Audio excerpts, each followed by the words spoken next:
Hi friends, బాగున్నారా అండి? అందరూ బాగుండాలి, అందులో నేను ఉండాలి. నేను ఈరోజు గొర్రె తలకాయ కూర వండానండి. అందరూ కుక్కర్లో వండుతారు కదా. నేనైతే ముందుగా ముక్కలను కడిగి ఒక గ్లాసు వాటర్లో ముక్కలను ఉడకబెట్టానండి. తర్వాత స్టవ్ మీద గిన్నె పెట్టి ఆయిల్ వేసి ఉల్లిపాయ పచ్చిమిర్చి ముక్కలు వేశాను. అవి వేగాక ముక్కలను వేశానండి. తగినంత ఉప్పు వేశానండి. పసుపు కొద్దిగా వేసానండి. అల్లం వెల్లుల్లి పేస్టు 2 స్పూన్లు వేశాను. కారం 2 స్పూన్లు వేశానండి. ఆయిల్లో ముక్కలను మగ్గనిచ్చానండి. ముందుగా ఉడకబెట్టిన ముక్కలలో వాటర్ ఉంటుంది. ఆ వాటర్ను ఈ ముక్కలకు యాడ్ చేశానండి. ఇది బ్రెయిన్. వాటర్ పోసిన తర్వాత బ్రెయిన్ అందులో యాడ్ చేశానండి. ముందుగా వేస్తే చితికిపోతుందని వాటర్ పోసాక ఈ బ్రెయిన్ వేశానండి. కొంచెం సేపు ఉడకనించాను.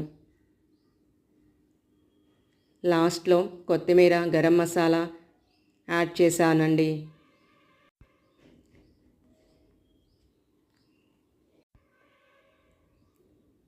సిమ్ములోనే ఉడకనించానండి.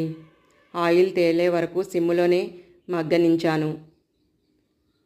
కొంతమంది చారువాలాగా ఎక్కువ పులుసు ఉంచుతారు కదండి. నేనైతే అలా ఉంచలేదు. అంతే, టేస్టీగా ఉండే తలకాయ కూర రెడీ అండి. మీరు ఇలా ట్రై చేశారా అండి? Please subscribe. Thank you.